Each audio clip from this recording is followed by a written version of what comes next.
올 여름의 기록적 폭염이 가을 밥상을 뒤흔들고 있습니다.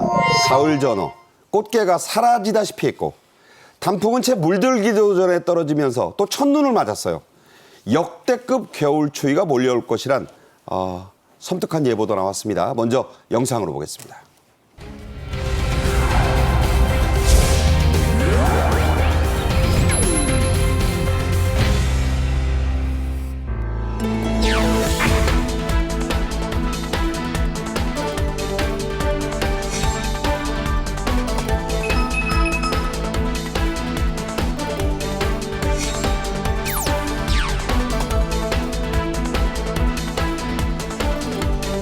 아열대 기후로 변하면서 가을이 없어지고 있대.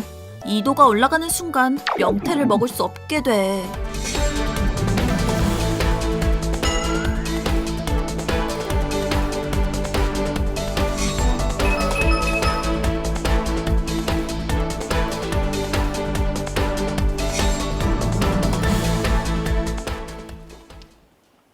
네, 이번 주제에는 맹소영 기상 칼럼니스트도 함께 하시겠습니다. 안녕하세요. 네, 안녕하세요. 네. 전국적으로 가을비가 추적 내리고 있습니다. 어느 유명한 시처럼 이 비가 그치면 긴 두 개 풀들이 모두 사라진다고요? 추적 내리지 않고 있습니다. 아, 그래요? 9월까지는 태풍 때문에 한 달 동안에 서울 기준으로 했을 때 한 140mm 정도의 강수량을 기록을 하지만 그 정도면 추적 아닌가요? 10월 같은 경우에는 더 추적 내릴 수 있습니다. 네. 월 강수량이 한 50mm 정도밖에 되지 않는데요. 최근 들어서는 남쪽에서 다량의 수증기가 공급되어 있는 비가 내리면서 거의 여름비 수준의 주룩주룩 내리는 비가 내렸는데 네. 지난 주말만 봐도 중부지방 같은 경우에는 100mm 안팎의 많은 양의 비가 내렸고요. 강원 산간 지역 같은 경우에는 100mm도 넘는 비인데 지금 이제 내일까지 또 많이 내리는 곳은 이제 모레까지도 남부지방 같은 경우에는 100mm의 비가 추가적으로 지금 이어지고 있는 가운데 이 비와 함께 강한 비바람 그리고 비가 그치고 나면은 또 북쪽에서 또다시 찬기가 내려오면서 아마 지난 주말부터 월요일 출근길 굉장히 추우셨을 텐데 이보다도 더 추운 추위가 목요일 아침에 찾아옵니다. 네. 기온이 이렇게 뚝 떨어지면서 설악산에 늦으나마 단풍놀이 갔던 분들은 단풍 대신에 첫눈을 맞았다고 해요.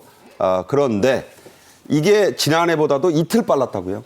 맞습니다. 근데 사실 우리가 이제 첫눈이 10월 달에도 올 수 있나라고 하지만 이제 우리가 이 평지에서 맞는 첫눈 같은 경우에는 서울 같은 경우에는 한 11월 20일 정도, 네. 11월 한 중순은 지나야지 우리가 일반 평지에서는 우리가 도심 지역에서 맞을 수 있는 첫눈인데요. 산간 지역 같은 경우에는 10월 초부터도 첫눈이 주로 내립니다. 그렇기 때문에 고산에서는 그렇죠. 지난해에 비해서는 이틀 정도 빠른 거고 가장 빠르게 설악산에 그 첫눈이 관측됐던 시점은 10월 10일입니다. 그러니까 지지난해 2022년과 2015년이 네. 설악산에서 첫눈 관측 이후에 가장 빠른 첫눈이었는데 이맘때쯤에 내려져야 되는 그런 첫눈인데요.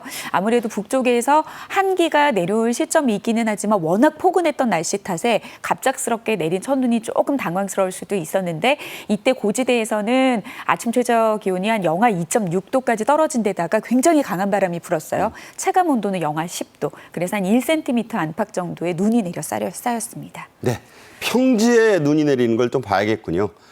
가을이 사라졌다. 심지어 요즘 말로 순간 삭제당했다는 얘기까지 나온다는데 왜 그렇습니까?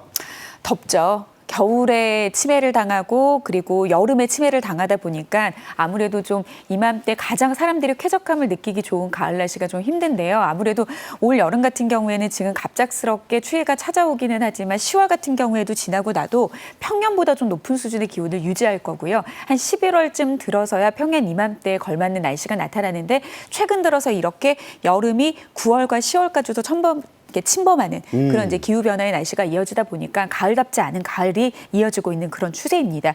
과거에 비해서 한 가을 같은 경우에는 한 4일에서 일주일 정도 지금 짧아지고 있는 그런 추세가 나타나고 있는데 올해 같은 경우에는 또 초겨울 추위가 좀 일찍 찾아온다라는 그런 예보까지 되고 있는 상황에서 이제는 겨울에게도 이 날을 좀 이제 내어줘야 될 그런 상황인데 그렇다 보니까 아무리 가을에 같은 경우에는 먹을 것도 많고 네. 볼 것도 많고 그리고 그렇죠. 옷차림, 옷맵시 내기에도 가장 좋은 게 계절인데 지금 단풍이라든지 아니면 늦가을 같은 경우 억새 축제 준비하고 있는 지자체 같은 경우에는 제대로 피어야 될 그런 꽃들 그리고 단풍이 지지 않아서 좀 지역 축제에도 조금 많은 좀 애를 먹고 있는 그런 상황인 거고 특히 뭐 패션 같은 경우에는 갑자기 추워진 날씨면 이제 겨울로 서두르거든요. 그러니까요. 그러니까 패션 업계가 가을이 제일 절정기인데 가장 고충을 겪고 있는 상황입니다. 그래서 실제로 패션 업계에서는요.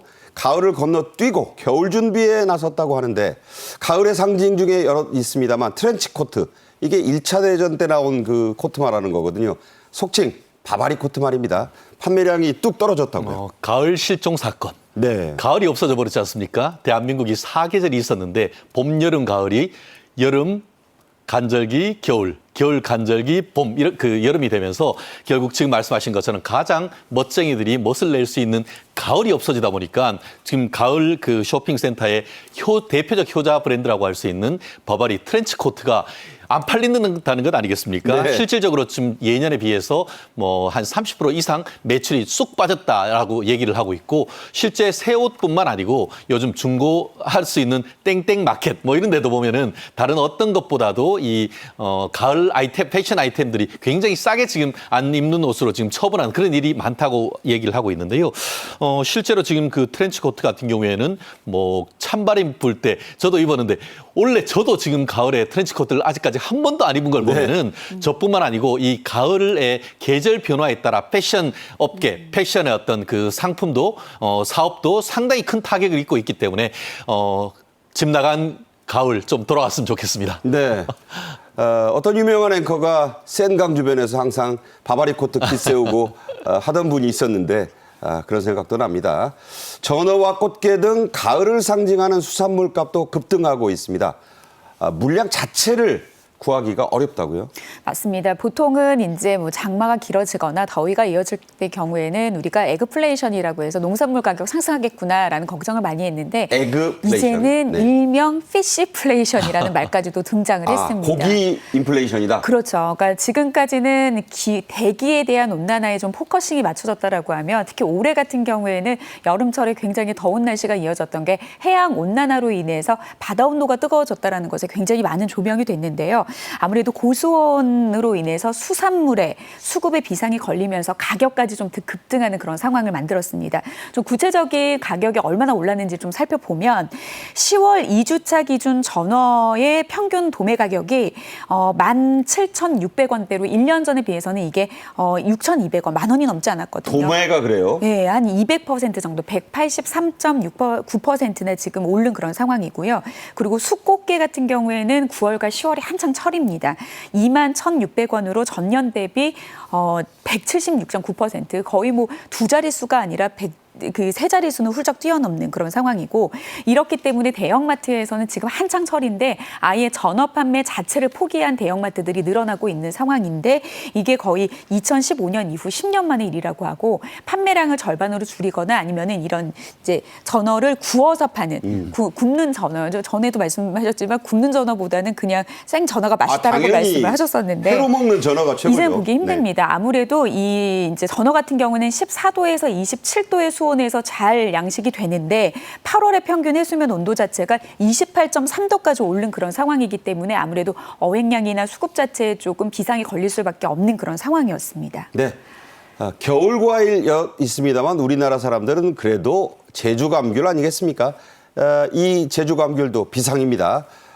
감귤에도 대란이 예상된다는 얘기가 나오네요. 맞습니다. 10월부터는 이제 하우스 감귤 철이 끝나고요. 이제 노지, 밭에서 키우는 감귤 철이 이제 시작이 됐는데 아무래도 노지 재배 같은 경우에는 이런 날씨 변화에 고스란히 이제 영향을 미칠 수밖에 없는데 이 폭염 때문에 덥게 되면은 감귤의 열매가 터지는 열과 피해가 나타나는데 이 피해 현상이 좀 이어지고 있다고 합니다. 그래서 또 이 이제 8, 9월 날씨가 너무 덥게 되면은 귤이 터져서 수확량이 좀 줄어 줄어드는데 이게 한 40% 정도 줄어드는 그런 상황이라고 하고요. 그리고 이 날씨가 또 이맘때쯤 되면은 또 선선해야 되는데 폭염이 이어지다 보니까 이 귤이 동남아 지역을 가면 귤이 초록색이거든요. 아. 근데 날씨가 좀 선선해져야 누렇게 되면서 좀 상품성이 좋아지는데 이 화면에서 보이는 것처럼 저렇게 노랗게 되지 않고 푸른색, 초록색으로 나타나는 그런 이제 감귤 때문에 상품성이 좀 떨어지겠네요. 굉장히 떨어질 수밖에 없죠. 그리고 일단 자체가 수급 자체가 줄어들기 때문에 값이 늘어났는데 한 그 국회의원 의원실의 조사에 따르면 올해 노지 감귤 열과 피해율이 한 23.3%에 달한다고 하고요. 이로 인해서 유통업계는 연말까지 감귤 가격이 전년 대비 한 20에서 30% 정도 비싸질 것으로 좀 전망을 하고 있는 상황입니다. 네. 감귤 사 먹기도 힘들어졌습니다. 겨울이 온다. 윈터 이즈 커밍이라는 유명한 왕자의 게임 제목이 떠오르는 상황이 됐습니다. 역대급 폭염에 이어 그보다 더 매서운 한파가 예상된다고요?